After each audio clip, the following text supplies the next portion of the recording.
alur cerita Pendekar Raja Wali alias Legend of Condor Heroes tahun 2017. Tentunya Anda sudah tidak asing lagi kan dengan tokoh di serial ini seperti Quecheng, Oyong, Bocah Tua Nakal, Racun Barat, Sesat Timur, Pengemis Utara, dan Kaisar Selatan, sampai ke serial keduanya yang memunculkan Yoko dan Bibilung. Nah, untuk Anda yang mau nostalgia menonton alur ceritanya, video Pendekar Raja Wali yang kita akan ini versi rilisan tahun 2017 dengan cast yang kece di mata dan cerita yang orisinil sesuai novelnya. Bisa dibilang ini adalah versi LOCH terbaik dibandingkan versi lainnya. Yuk, langsung saja kita masuk ceritanya. Saya ini bermula dari dua orang saudara angkat yang bernama Kuo Xiaotian dan Yang Tiesin yang sedang minum arak dan dilayani oleh kedua istri mereka yang tengah hamil. Tiba-tiba lewat seorang pendeta Tao yang kemudian diundang kedua bersaudara ini ke dalam untuk minum.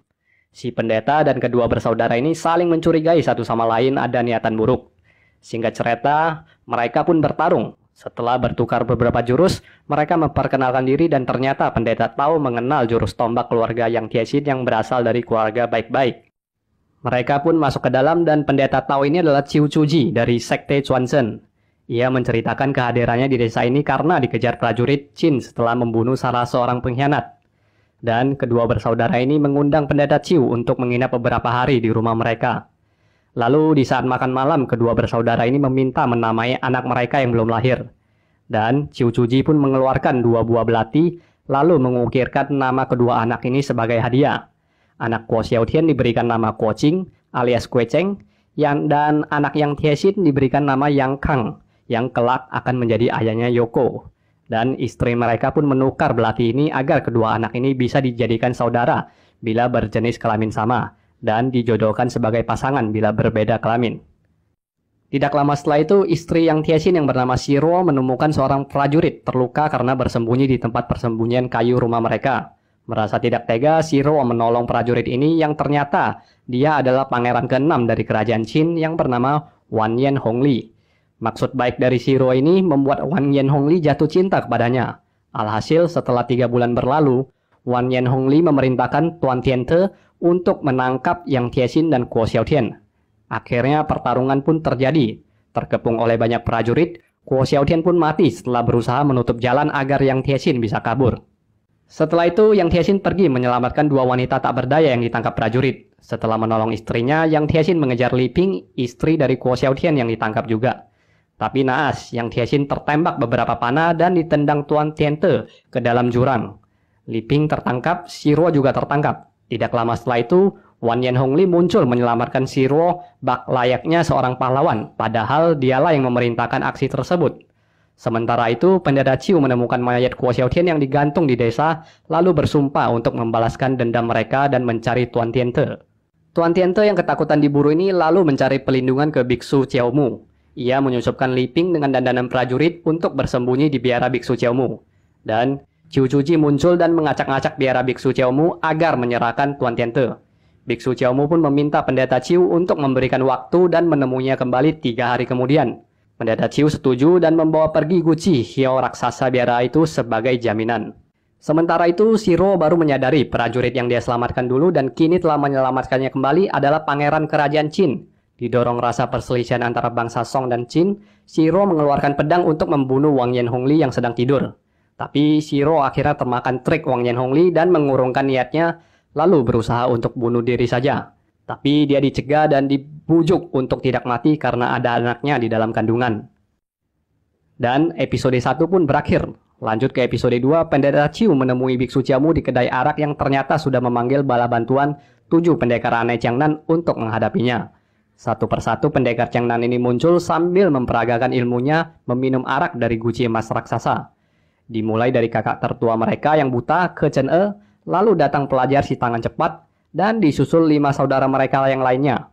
Satu persatu dari mereka meminum arak dari guci itu dan berkumpul di hadapan pendeta Chiu dan mulai bertarung. Ketangguhan pendeta Chiu tidak bisa diremehkan. Dia mampu mengimbangi pertarungan 1 lawan 7. Di tengah pertarungan, pelajar tangan cepat berhasil mencuri sebuah surat dari pendeta Chiu dan memaksa menghentikan pertarungan. Lalu pendeta Chiu mengaku kalah. Tapi itu tidak akan menghentikannya untuk menyelamatkan Li Ping. Pendeta Chiu lalu pergi ke biara dan menggeledah. Namun ia disusul oleh 7 pendekar aneh untuk menghentikan aksinya. Dan pertarungan sengit kembali terjadi. Pendeta Chiu berhasil mendominasi kali ini. Satu persatu pendekar aneh berhasil dia lukai. Namun ia terkena lemparan senjata rahasia dari Ge Chen-e dan membuatnya menjadi lemah.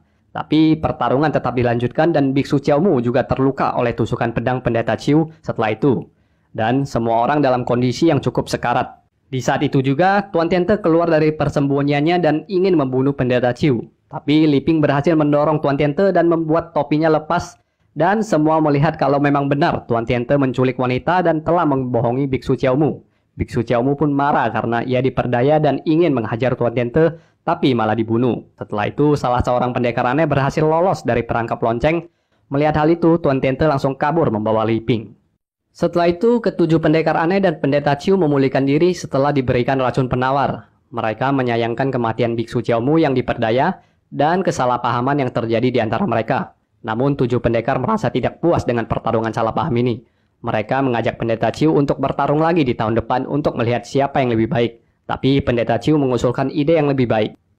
Menurut pendeta Chiu, karena pertarungan mereka ini disebabkan kesalahpahaman demi menolong istri Guo Xiaotian dan Yang Tiesin, maka lebih baik mereka meneruskan misi mulia ini untuk selamatkan kedua istri dan anaknya.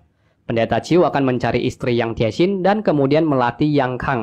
Sedangkan tujuh pendekar aneh akan melacak keberadaan Li Ping dan melatih Guo Qing.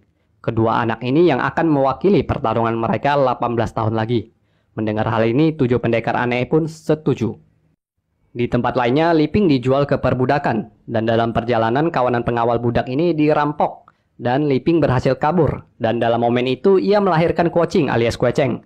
Guo Qing atau Kue Cheng sama saja karena yang satu pelafalan Mandarin dan satu lagi pelafalan Hokkien.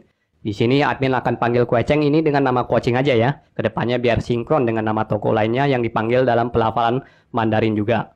Lanjut ke cerita, setelah melahirkan di bawah hujan salju, ibu dan anak ini diselamatkan oleh orang Mongol yang sedang lewat dan mereka dibawa tinggal di Mongolia. Beberapa tahun kemudian, Kuo Qing bayi telah menjadi seorang anak kecil berjiwa kesatria. Ia menolong seorang pria terluka dan menyembunyikannya. Setelah itu, Genghis Khan dan kawanan prajuritnya datang lalu menanyakan Kuo Qing kecil, di mana pria terluka itu. Kuo Qing tidak mau memberitahu dan dia dicambuk setelah itu. Pria terluka ini akhirnya tidak tahan dan keluar dari persembunyiannya. Pria tersebut ternyata bernama JB, seorang pemanah tangguh yang telah melukai Genghis Khan. Genghis Khan pun menawarkan JB untuk bertarung melawan pemanah terkuatnya, Bu Ersu. Mendapat kesempatan ini, JB mengatakan bahwa ia tidak butuh anak panah untuk mengalahkan lawannya. Bu Ersu menembakkan panahnya yang berhasil ditangkap JB dan mengambilnya untuk memanah balik. Dan panah mereka pun beradu. Setelah itu, Bu Ersu mengambil sisa dua anak panahnya untuk ditembakkan secara bersamaan. Dan JB berhasil menghindarinya dan menarik salah satu anak panahnya. Dipanah kembali ke Bu Ersu yang langsung menuju jantungnya dan membuat Bu Ersu jatuh. Tapi ternyata Bu Ersu tidak terluka sama sekali karena ternyata JB telah melepas besi anak panah ini sebelum memanahkannya. Bu Ersu merasa malu atas kekalahannya dan mengatakan ia tidak membutuhkan belas kasihan. JB lalu mengatakan kalau ia tidak membunuh Bu Ersu bukan karena untuk ditukar dengan nyawanya sendiri, tetapi ia berharap nyawa Kuo Qing yang menyelamatkannya bisa diampuni. Mendengar hal ini, Genghis Khan pun berkata kalau ia tidak ingin nyawa mereka berdua, karena ia sangat menghargai kesetia kawanan. Mendengar hal ini pun JB merasa Genghis Khan adalah pemimpin berhati besar, lalu menawarkan diri untuk mengabdi kepadanya. Dan Genghis Khan menyetujuinya dan memberikan emas sebagai hadiah pertama untuk JB. JB lalu memberikan emas ini kepada Kuo Qing kecil. Tapi Kuo Qing kecil menolak dan berkata kalau ibunya mengajarinya agar menolong orang tanpa mengharapkan imbalan. Mendengar hal ini, Genghis Khan langsung suka dengan Kuo Qing kecil dan meminta anaknya Tuo Lei untuk belajar dari Kuo Qing. Genghis Khan lalu mengundang ibunda Kuo Qing untuk tinggal dekat kamp tentara mereka dan mengangkat JB sebagai guru memanah Kuo Qing dan Tuo Lei. Xin lalu berpindah ke kamp tentara Genghis Khan. Pada masa ini, Genghis Khan baru memulai kekuatan militernya, dan Mongolia masih dijajah oleh kerajaan Qin dan pasukan Mongol ini bisa dibilang di bawah kekuasaan Qin. Saat itu datang Pangeran ketiga dan Pangeran keenam完颜洪礼ke kamp Genghis Khan. Pangeran ketiga menghina penduduk Mongol yang miskin dengan melemparkan uang koin ke orang-orang di sekitar. Lalu Kuo Qing mengambil koin tersebut dan melemparkannya kembali ke Pangeran ketiga sambil berteriak, tidak ada yang membutuhkan uangmu itu. Pangeran ketiga pun marah dan melemparkan tombak langsung mengarah ke Kuo Qing dan berakhir sudah episode keduanya.